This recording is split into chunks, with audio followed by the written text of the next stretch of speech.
Welcome to The Commute, a Bible study podcast designed to turn your commute into an opportunity to grow in your faith. Whether you're sure of what you believe or you're not sure what to believe, this podcast is designed to help you better understand who Jesus is, what the Bible's all about, and how that applies to your life today. I'm your host, Pastor Matt, and I'm excited to dive into this week's episode of The Commute. Well, friends, welcome to another week of The Commute. It is an exciting week here on The Commute because we have a new co-host joining us this week. I have with me as my co-pilot today, Sir John Davis, DCE here at Bethlehem. Welcome to The Commute, John. Well, thanks. I'm excited to get to talk a little bit, and I don't know about Sir, but I don't know if I have quite that status yet. But well, and I don't know that I have the power to knight anyone either. I may have taken too much liberty there, but anyway, it is nice for us to be together. And this week we are going to be talking about one of Paul's letters. So if you are reading through the whole New Testament, you are in the thick of 2 Corinthians this week. And where we're going to spend most of our time is in chapter 12 and maybe the latter part of chapter 11. But I guess before we do that, it might be helpful for us just to share a little bit of background on 2 Corinthians. Mm-hmm. So kind of fun trivia facts here. We call this letter 2 Corinthians, but in truth, this is more than likely the fourth letter Paul has written to the church in Corinth. So Paul has a pretty extensive relationship with this church. If you read in Acts, another book in the New Testament, you see Paul visits Corinth a few times. The first is in Acts chapter 18, I think, and then he'll go back a couple other times.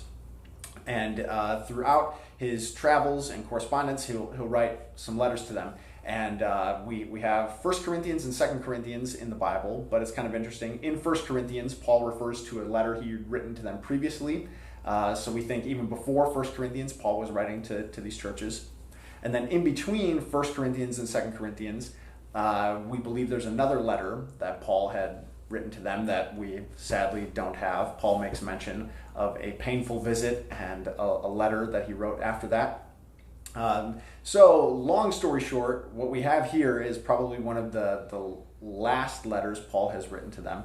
And it is unique, I think, among Paul's letters because I think you get a really raw glimpse into some of Paul's inner world and some of the conflict he has experienced with this church. It has not been all sunshine and rainbows. Yeah, and I think as we'll probably talk about in the next several minutes, 2 Corinthians is one of those books that is it's great and I love reading it, but it's one of those like hard books to read because it really makes you like think about yourself a little bit and how do I fit into this story. I think a lot of times when I read the Bible, I somehow end up putting myself as like the hero characters, like man, I'm Paul, like pushing through and all this stuff. But when you read books like this, you really find yourself being, the people of Corinth who started off really strong in the faith, but life happens and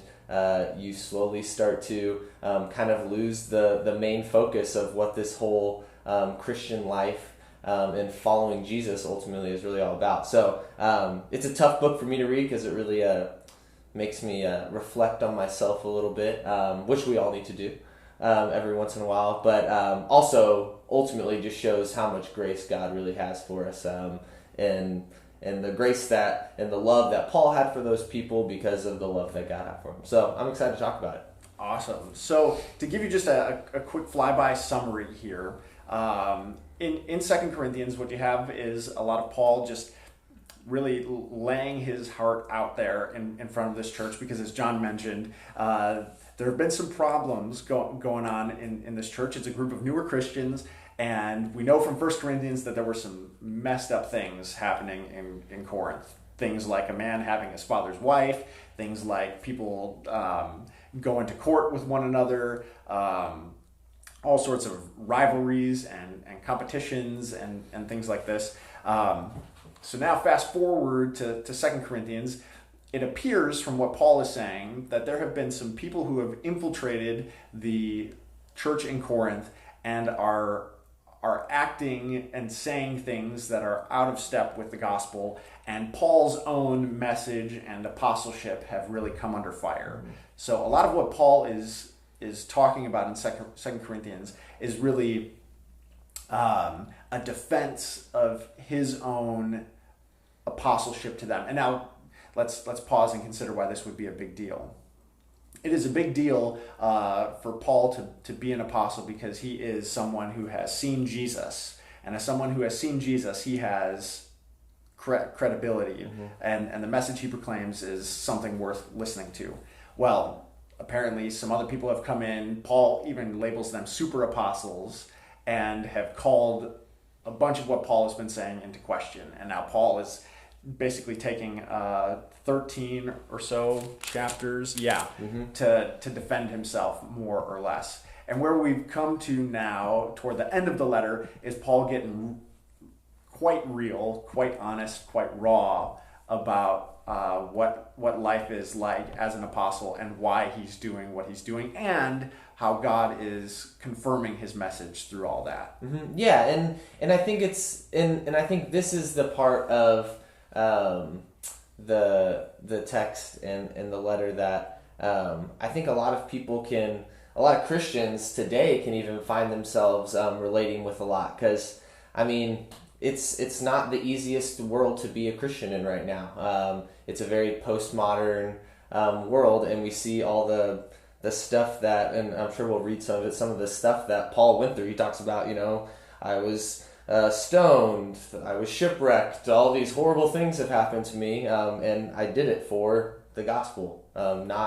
I didn't do it to be safe, or I haven't done all the things I've done to be lifted up like some of these super apostles seem to be doing, or to ask you for money and stuff. And in fact, it seems like that's kind of something that the people of Corinth were kind of upset about, that Paul wasn't a more like eloquent, big speaker and all this stuff. So Paul's kind of laying it on the line like, hey, I don't do what I do for all that stuff. I do what I do for the gospel and for Jesus, and ultimately for you guys, so that you would hear that and grow in that. So I think it's very relevant for our world today too. So.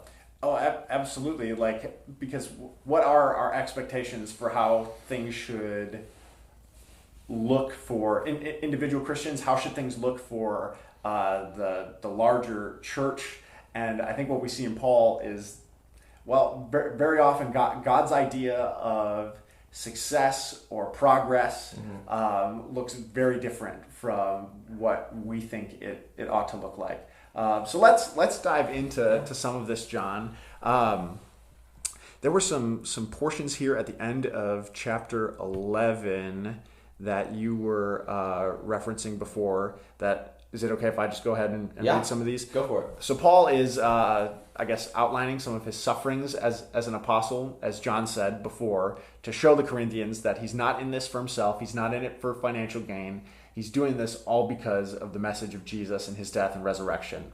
And even though some terrible things have happened to him, it is through those terrible things that God is actually, to use some, I'm going to try to be cool, but it's just not cool. I was going to say, really through this terrible stuff, God is flexing on the world. Hey. But really, he's just showing his strength and his power. Yeah. So this is, if you've got access to the scriptures, 2 Corinthians 11, starting at the second half of verse 21. Okay, so Paul says, "But whatever anyone else dares to boast of, I'm speaking as a fool, I also dare to boast of that. Are they Hebrews? So am I. Are they Israelites? So am I. Are they offspring of Abraham? So am I. Are they servants of Christ? I'm a better one. I'm talking like a madman, with far greater labors, far more imprisonments, with countless beatings, and often near death." Man, this is Paul getting real here. 5 times I received at the hands of the Jews the 40 lashes less one. 3 times I was beaten with rods. Once I was stoned. 3 times I was shipwrecked. A night and a day adrift at sea. on frequent journeys, in danger from rivers, dangers from robbers, dangers from my own people, danger from Gentiles, danger in the city, danger in the wilderness, danger at sea, danger from false brothers, in toil and hardship, through many a sleepless night, in hunger and thirst, often without food, in cold and exposure. And apart from other things, there is the daily pressure on me of my anxiety for all the churches. Who is weak, and I am not weak? Who is made to fall, and I am not indignant? If I must boast, I will boast of the things that show my weakness. Whoa. Yeah. What a list here. I have it pretty good in life, I think. I think so too. Yeah. I have never once been shipwrecked or beaten with rods.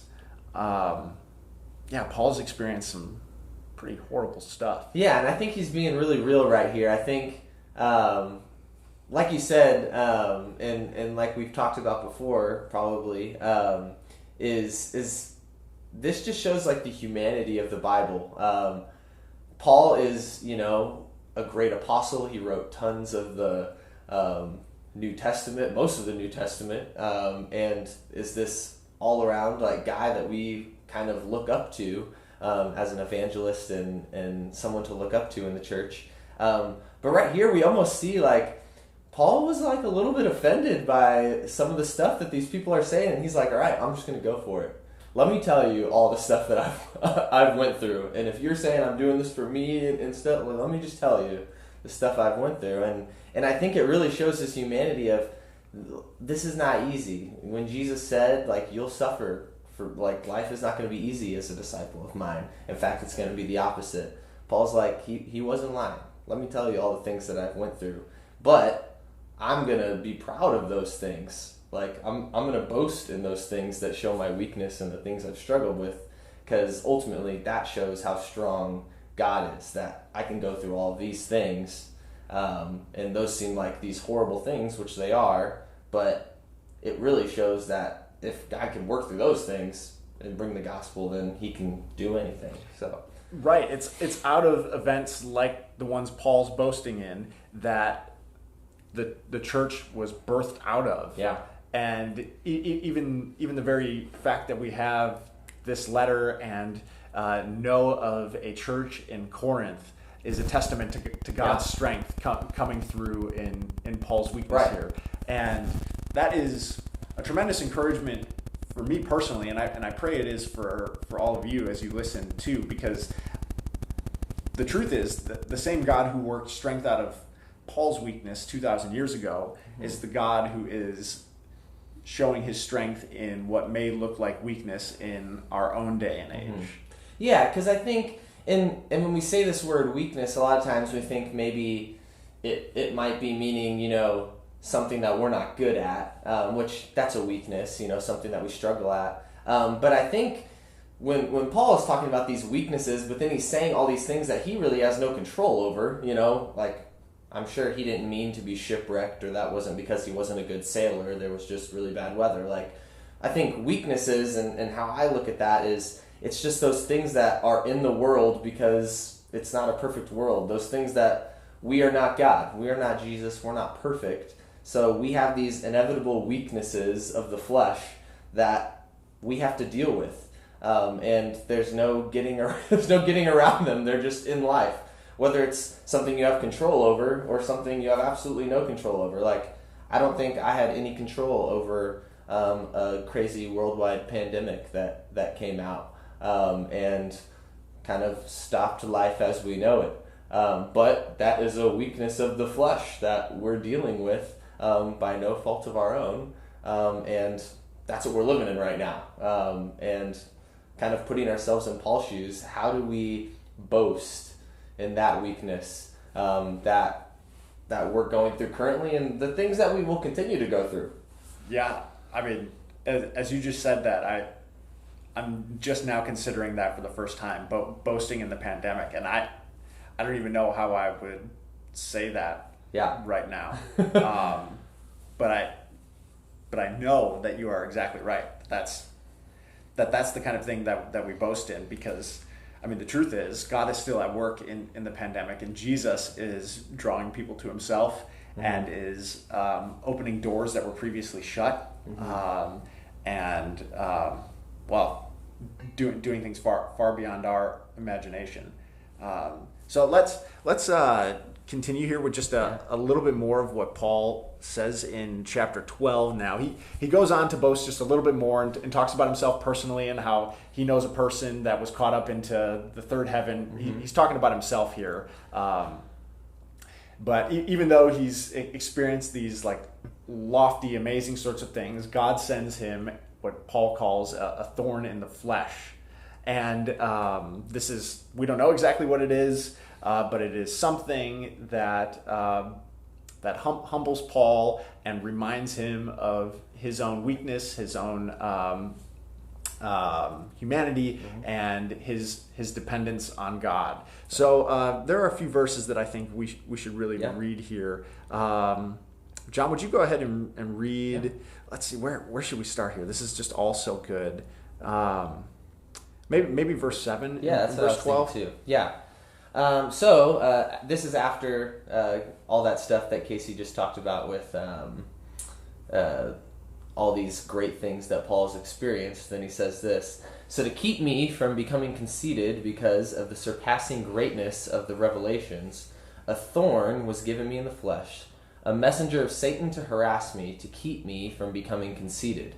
3 times I pleaded with the Lord about this, that it should leave me, but he said to me, 'My grace is sufficient to you, for my power is made perfect in weakness. Therefore I will boast all the more gladly of my weaknesses, so that the power of Christ may rest upon me. For the sake of Christ, then I am content with weaknesses, insults, hardships, persecutions, and calamities. For when I am weak, then I am strong.'" What a word. I know. I get like chills when I read that. It's kind of... That's something I need to hear. Yeah. When I'm weak, then I'm strong. I hope that brings all of you some encouragement. What's going through your head and heart, John? I just think, well, one, like when we're reading through all Paul's stuff, it really makes me, of the things he went through, it makes me think, man, like my life is pretty decent that I haven't had to go through that stuff. But when I think about that line, "My grace is sufficient for you," in the context of that, a lot of times we hear Bible verses, they're on, shiplap planks in your house and stuff. Yeah. But when you read the context of it, of, God essentially allowed Paul to have this thing that was constantly like for lack of the cliche, a thorn in his side. That's literally how he describes it. Just to remind Paul that, hey, I'm enough for you. You don't need anything else. I want you to go out and preach my word to the nations and do all these. I've allowed you to experience these great things, but none of that, Matt. I am what you need. So every once in a while, I have to remember that. And every once in a while, I'm sure, whether I realize it or not, God puts that thorn in my side to say, "Hey, John, my grace is all that you need." And it helps me to then see, those times where I was at my weakest and I couldn't help myself at all. There was nothing I could do to resolve the situation. That's when I really saw the power that God really has. So that's really encouraging for me, and it's something that I have to process through daily. And I'm sure you guys listening to this, I hope it's something you can process through daily of where are those things in my life that I can see the power of God through the things that I might be the most disappointed in my life, the things that I want to get rid of. How can I see God being powerful through that? I think that's something I focus on and try to focus on more, and hopefully it's an encouragement for everybody else too. Well, our prayer is that this would be an encouragement to you. And thank you for joining us this week, and blessings to you as you keep digging into God's Word. And really quick, if this podcast has been something beneficial or useful to you, feel free to share it out. And please know that if you ever have any questions about what you're reading, or if there's anything that we can do to be helpful or be a resource for you, please feel free to reach out to us. We would be happy to go this journey with you, because we believe that the journey is a lot more fun when we're doing it together. So thank you for joining us this week on The Commute, and we look forward to seeing you next week. Thanks again, John, for being here. Absolutely. See you, friends. Thanks for checking out this episode of The Commute. For more information on The Commute or to join the Commute Bible reading plan, simply download the Bethlehem Church Live mobile app or go to BethlehemChurchLive/The Commute.